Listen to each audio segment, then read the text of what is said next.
Good morning my dear student. शुरू करते हैं आज का लेक्चर। तो बिना कोई टाइम वेस्ट किए आज का लेक्चर हम शुरू करते हैं।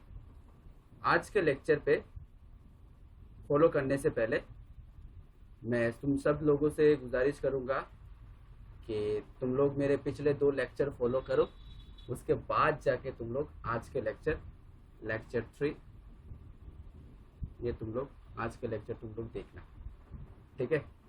तो शुरू करते हैं आज का लेक्चर। बेसिकली जो चैप्टर हमने शुरू किया था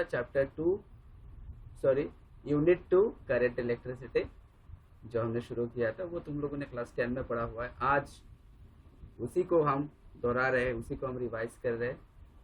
तो आज का ये जो लेक्चर है वो तुम लोगों के बहुत ही जाना पहचाना, बहुत ही फेमस एक लॉ है, यहाँ से हम शुरू करेंगे। आज के लिए हम शुरू करेंगे ओम्स लॉ। आज हम शुरू करेंगे ओम्स लॉ। मेरा लेक्चर, आज का लेक्चर यहाँ से शुरू होता है, लेक्चर 3 ओम्स लॉ, ठीक है। नाम सुन के ही तुम लोग पता चल गया होगा कि तुम लोग ये हम तो क्लास 10 में पढ़े हुए हैं, ठीक है। तो क्या बोलता है ओम्स लॉ? ग्रेगर साइमन ओम, तो उन्होंने एक लॉ दिया है स्पेशली कंडक्टर के लिए, ठीक है। स्पेशली कंडक्टर के लिए उन्होंने एक लॉ दिया गया है, उन्होंने एक लॉ बनाया है, ठीक है। ये लॉ क्या है? लॉ बहुत सारे एक्सपेरिमेंट के बाद साइंटिस्ट निकालते हैं। तो क्या लॉ उन्होंने दिया है? The electric current flows through a conductor. मैंने अभी भी बोला है, किसके लिए? कंडक्टर के लिए। The electric current flows through a conductor is directly proportional to the potential difference across the two ends of the conductor when physical condition such as temperature, mechanical strain, etc. remain same or constant, ठीक है। यानी eight constant temperature, simple भाषा में अगर बोले, eight constant temperature अगर ये मेरा एक कंडक्टर है, ठीक है, इसके अंदर से अगर मेरा करंट फ्लो कर रहा है आई, और दोनों एंड का अगर पोटेंशियल डिफरेंस हो भी, तो एट कांस्टेंट टेम्परेचर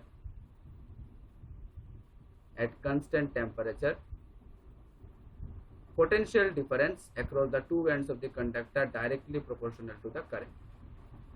किसके लिए? कंडक्टर के लिए, प्योर कंडक्टर के लिए। हम देखेंगे ओम्स लॉ प्योर कंडक्टर के लिए फॉलो करता है डायरेक्टली, लेकिन एक और कंडक्टर है जिसका नाम है सेमीकंडक्टर, इसके लिए डायरेक्टली ये जो ओम्स लॉ है वो फॉलो नहीं करता है, वैलिड नहीं होता है, ठीक है। लिमिटेशंस ऑफ ओम्स लॉ हम बाद में पढ़ेंगे।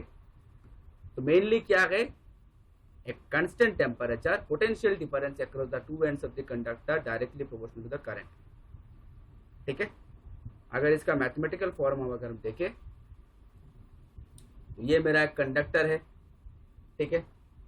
इसका दोनों एंड का पोटेंशियल डिफरेंस मेरा V, तो करंट का डायरेक्शन मेरा इस तरफ से रहेगा, इस तरफ से रहेगा। This is positive terminal, this is negative terminal, ठीक है। तो करंट का डायरेक्शन मेरा इस तरफ से रहेगा।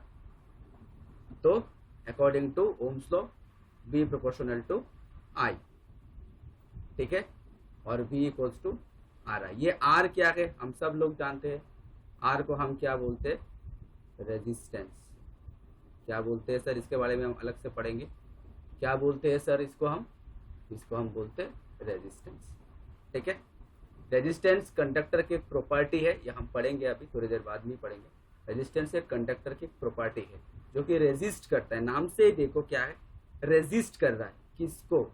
ग्रोथ ऑफ द करंट को, करंट की ग्रोथ को रेजिस्ट करता है, ठीक है। अगर हम ग्राफिकल रिप्रेजेंटेशन देखें, सिंपल सा ग्राफ अगर हम देखें, तो ये स्ट्रिक्टली स्ट्रेट लाइन रहेगा, पासेस थ्रू द ओरिजिन, ठीक है। अगर प्योर कंडक्टर हो तो ग्राफ कैसा रहेगा मेरा? स्ट्रेट लाइन, एकदम पूरा स्ट्रेट लाइन रहेगा, ठीक है। पोटेंशियल डिफरेंस वर्सेस करंट अगर हम ग्राफ ड्रॉ करें, तो प्योर कंडक्टर के लिए ग्राफ मेरा कैसा रहेगा? Straight line. तो बेसिकली ओम्स लॉ है क्या? बेसिकली ओम्स लॉ है कि Ohm's law is the potential difference across the two ends of the conductor directly proportional to the current at constant temperature. Potential difference across the two ends of the conductor directly proportional to the current, यानी voltage बढ़ेगा, potential difference बढ़ेगा तो current भी बढ़ेगा, potential difference बढ़ेगा। इसका एक experiment है जो कि हम लेबोरेटरी में हम करते हैं, हम करेंगे, प्रैक्टिकल करेंगे इसका हम, यानी पोटेंशियल डिफरेंस बढ़ेगा तो इसके साथ साथ हम हमारा करंट भी बढ़ेगा। ठीक है, अच्छा। So potential difference across the two ends of the conductor directly proportional to the current provided at constant temperature, mechanical strain, ये सारे मेरे constant रहे। ठीक है, mathematically V proportional to I और V equals to R I. ये R क्या है मेरा, इसके सर R मेरा रेजिस्टेंस है, where R is resistance, where R is resistance, R is resistance। ठीक है, इसका एसआई यूनिट है, इसका एसआई यूनिट मेरा ओम। ठीक है, सिंबॉलिकली ओम को हम ऐसे लिखते हैं। कभी कभी बोलते हैं सर ये तो सिंबल, ये सिंबल मेरा ओम का है, एक्चुअली गलत है, ये सिंबल ओम नहीं है, इस सिंबल का ये ग्रीक सिंबल है, इसका नाम है मेरा ओमेगा। ये मेरा एक ग्रीक सिंबल है, इसका नाम है ओमेगा। ठीक है, अब ये सिंबल का नाम साइंटिस्ट ग्रेगर जोहान साइमन ओम के नाम पे ये सिंबल का नाम हमने ओम रखा, लेकिन एक्चुअली इसका नाम क्या है, ओमेगा है, ये कैपिटल ओमेगा है। ठीक है, तो ये ग्रीक सिंबल है, ऐसा यूनिट मेरा ओम, और ऐसा यूनिट मेरा ओम, और इसको हम ऐसे लिख सकते हैं वोल्ट पर एम्पियर, वोल्ट पर एम्पियर भी लिख सकते हैं। ठीक है, अपने स्क्रीन को पॉज करो और उतार लो, उतार लिया। चलो, तो मेनली अभी हम पढ़ेंगे, क्या पढ़ेंगे, रेजिस्टेंस पढ़ेंगे। रेजिस्टेंस है क्या, resistance of conductor is the opposition, नाम में ही देखो क्या है, रेजिस्ट कर रहा है, किसको रेजिस्ट कर रहा है, फ्लो ऑफ इलेक्ट्रिक करंट को। ठीक है, मैंने अभी अभी थोड़ी देर पहले बोला था, नाम में क्या है, रेजिस्ट कर, किसको, ये करंट आना चाह रहा है, करंट को आने से ये रोक रहा है, बाधा दे रहा है, ओपोज कर रहा है, किसको ओपोज कर रहा है, कि सर इलेक्ट्रिक करंट को ओपोज कर रहा है। यानी अगर एक ये मेरा कंडक्टर है, सपोज ये एक मेरा कंडक्टर है,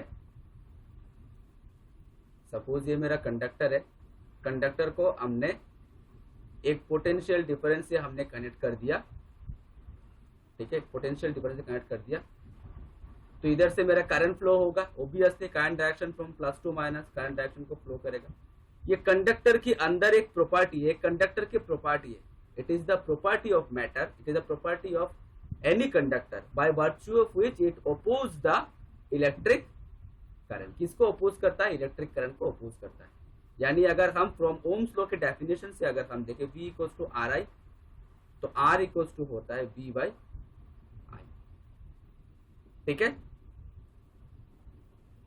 तो रेजिस्टेंस ऑफ द कंडक्टर एक ऑपोजिशन है, किसको अपोज कर रहा है, इलेक्ट्रिक करंट को अपोज कर रहा है। ठीक है, यानी R equals to V by I.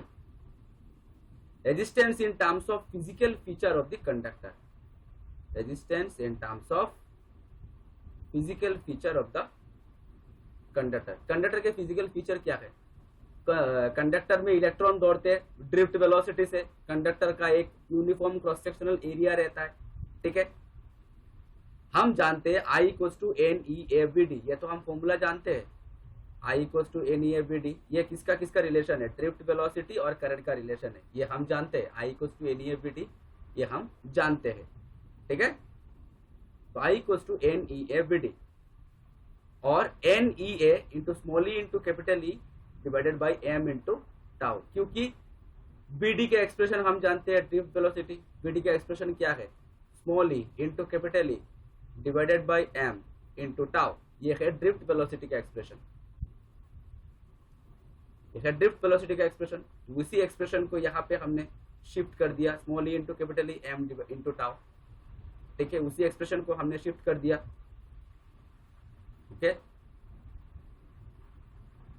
So small E into capital E divided by M into tau, और ई का वैल्यू हम बिठा सकते हैं E इज इक्वल्स टू, हम बिठा सकते हैं further E is equals to, हम बिठा सकते हैं V बाई एल, बिठा सकते हैं ना, E इज इक्वल्स टू हम V बाई एल बिठा सकते हैं, इस पर कोई दिक्कत वाली बात नहीं, क्योंकि electric field is the negative potential gradient. चलो मान के चलते हम प्लस कंसिडर किए हैं, चलो according to our solving purpose हमने प्लस कंसिडर कर दिया, D V by D L, तो V के जगह पे हमने dV के जगह पे हमने V पकड़ा, dl के जगह पे L, ठीक है, ओके भाई।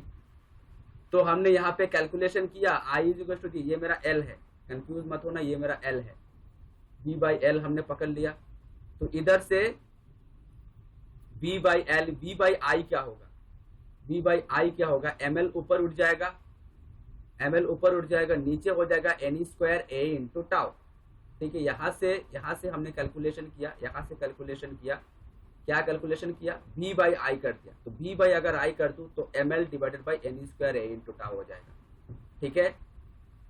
और यार ये जो R है ना, R equals to M into L divided by N E square A, यानी ये जो वैल्यू है, ये जो वैल्यू है रेजिस्टेंस, ये जो वैल्यू है इसी का वैल्यू है मेरा resistance, M into L divided by N into E square into A into tau, okay,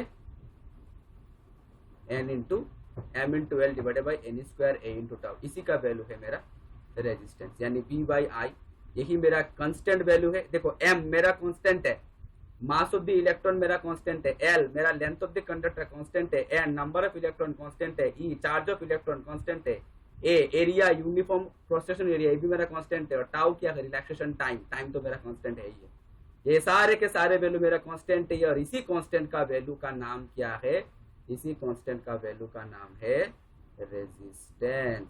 क्या बोलते हैं सर, कि सर इसको हम क्या बोलते हैं, सर इसको हम रेजिस्टेंस बोलते हैं, ठीक है। अपने स्क्रीन को पॉज करो और फटाफट ये उतार लो, उतार लिया, चलो। यानी अब अगर सपोज ये कंडक्टर है, ठीक है, अगर कंडक्टर का लेंथ मेरा L और क्रॉस सेक्शनल एरिया अगर मेरा L है, तो रेजिस्टेंस कुछ कुछ फैक्टर्स के ऊपर डिपेंड करता है। Resistance directly depends on length, resistance directly depends on length and inversely proportional to the cross sectional area, ठीक है। इन दोनों को अगर हमने मिलाया तो R proportional to L by A, ये क्लास 10 में तुम लोगों को मिला है, क्लास 10 के बेसिस पे अभी हम चर्चा कर रहे हैं, और R equals to some constant rho into L by A. ये रॉ को हमने कुछ एक नाम दिया था, इस रॉ का नाम है रेजिस्टिविटी। क्या बोलते हैं सर, इसका नाम है रेजिस्टिविटी, इसका नाम है रेजिस्टिविटी, ठीक है। ये कांस्टेंट है, इसका नाम है रेजिस्टिविटी। हर एक कंडक्टर के अलग अलग रेजिस्टिविटी रहता है, ठीक है। तो यही दिखाया गया है यहाँ पे, यही दिखाया गया है, R is equals to rho into L by A. इस रॉ का नाम क्या है, इस रॉ का नाम है रेजिस्टिविटी, रेजिस्टिविटी, ओके, इस रॉ का नाम है resistivity. where rho equals to m into n square into tau if resistivity is resistivity or specific resistance, is called resistivity or specific resistance, ठीक है। Resistance is directly proportional to the length, यही बात जो मैंने mathematical form में लिखा था, resistance is directly proportional to the length, inversely proportional to the cross sectional area of the conductor, depends on nature of the material, ठीक है। अगर कॉपर का हुआ तो उसके रेजिस्टेंस अलग रहेंगे, अगर एल्यूमिनियम के हुआ तो उसके रेजिस्टेंस अलग रहेंगे, अगर निकल का हुआ तो उसके रेजिस्टेंस और रेजिस्टिविटी अलग रहेंगे, ठीक है। मेनली रेजिस्टेंस किन किन चीजों के ऊपर डिपेंड करता है, लेंथ के ऊपर डायरेक्टली डिपेंड करता है, और क्रॉस सेक्शनल एरिया के ऊपर डायरेक्टली डिपेंड करता है, नेचर ऑफ द मटेरियल, किस नेचर का है मटेरियल उसके ऊपर डिपेंड करता है, ठीक है।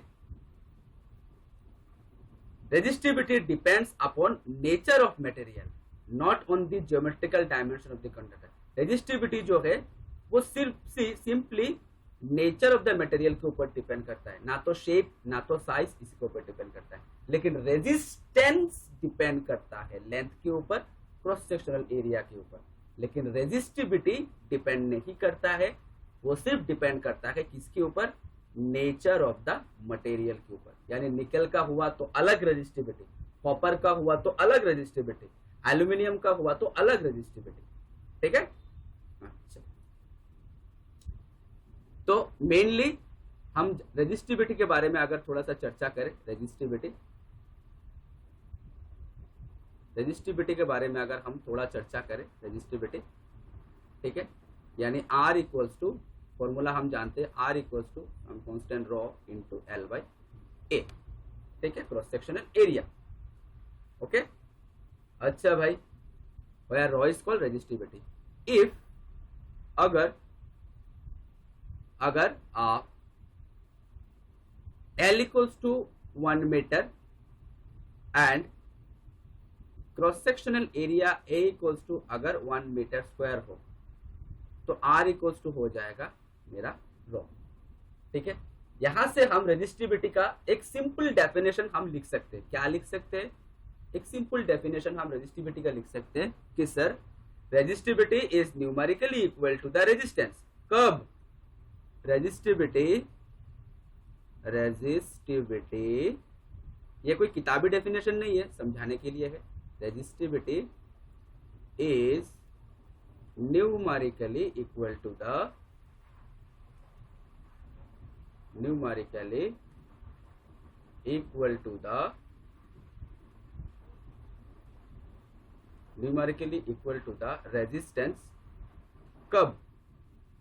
रेजिस्टेंस। कब?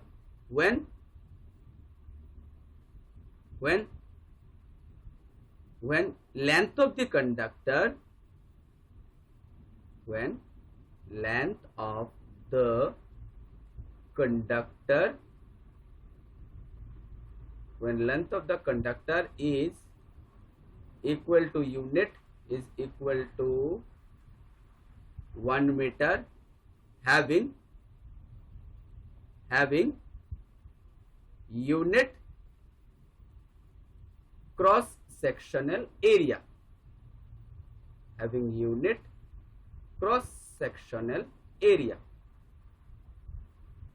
ठीक है। रेजिस्टिविटी का एक सिंपल डेफिनेशन क्या लिखा हमने कि sir resistivity is numerically equal to the resistance. कब? Length of the conductor is 1 metre, having unit cross sectional area. ठीक है। अपने स्क्रीन को पॉज करो और उतार लो। इसका ऐसा यूनिट है, इसका ऐसा यूनिट ओम मीटर, इसका ऐसा यूनिट मेरा ओम मीटर। ठीक है, समझ में आया? उतार लो। तुम लोग अपने किताब पे, अपने एनसीईआरटी के किताब पे अलग अलग मटेरियल के अलग अलग रेजिस्टिविटी दिखाई देगा। ठीक है, वो सारे तुम लोग याद कर लेना, रट्टा मार लेना। ठीक है, ओके। अच्छा, नेक्स्ट। अच्छा, resistor, circuit symbol of resistance. मैंने अगले यहाँ पे अगर मैं दिखाऊं सर्किट सिंबल, रेजिस्टेंस का सर्किट सिंबल, रेजिस्टिविटी नहीं, रेजिस्टेंस का सर्किट सिंबल। ठीक है, रेजिस्टेंस का सर्किट सिंबल हम लोग इलेक्ट्रिक सर्किट में रेजिस्टेंस को कैसे लिखते हैं? जैसे कि सर्किट सिंबल बैटरी मेरा ऐसा हो गया। ठीक है, ये बड़ा वाला डंडा मेरा प्लस, ये छोटा वाला डंडा मेरा माइनस, ये सर्किट सिंबल ऑफ बैटरी है। लेकिन प्रैक्टिकल में तो बैटरी अलग दिखाई देता है, ये सर्किट सिंबल है। ठीक वैसे रेजिस्टेंस सर्किट सिंबल में कैसे दिखाई देता है? ऐसे। ठीक है, ये रेजिस्टेंस का सर्किट सिंबल है। किसी किसी किताब में ऐसे दिखाई देगा। ठीक है, ये वेरिएबल रेजिस्टेंस है, ये वेरिएबल रेजिस्टेंस है। इसको हम बोलते हैं रियोस्टेट। क्या बोलते हैं कि सर इसको बोलते हैं हम रियोस्टेट। लैब में दिखाएगा तुम लोगों को, लैब में मिलेगा तुम लोगों को तो ये रेजिस्टेंस का सर्किट सिंबल है और ये रियोस्टेट का सर्किट सिंबल है। ठीक है, अपने स्क्रीन को पॉज करो और उतार लो। उतार लिया? चलो next, grouping of resistance. Grouping of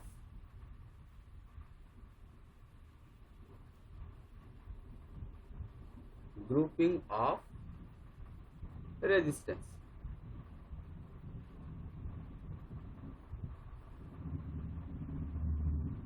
ठीक है, रेजिस्टेंस का ग्रुपिंग। अभी हम देखेंगे रेजिस्टेंस का ग्रुपिंग। दो तरह के ग्रुप है, कैपेसिटर की तरह दो तरह के ग्रुप है, हम जानते हैं, क्लास 10 में पढ़े हैं। आज का डिस्कशन पूरा का पूरा क्लास 10 के ऊपर। दो तरह के grouping, one is series and another one parallel.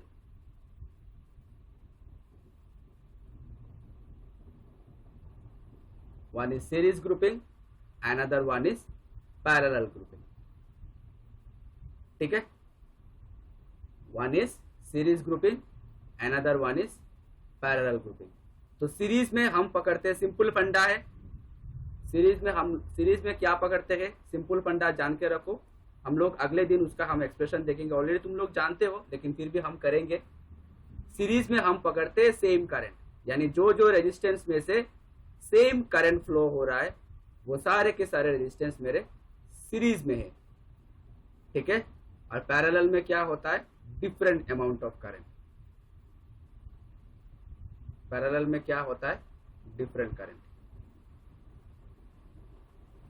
ठीक है, कब हम सीरीज बोलेंगे कि सर जिन जिन रेजिस्टेंस में से जो जो रेजिस्टेंस में से same amount of current flow हो रहा है उसी को हम सीरीज बोलेंगे, और जो जो रेजिस्टेंस में से डिफरेंट डिफरेंट करंट फ्लो हो रहा है उनको हम क्या बोलेंगे सर, उनको हम बोलेंगे पैरेलल।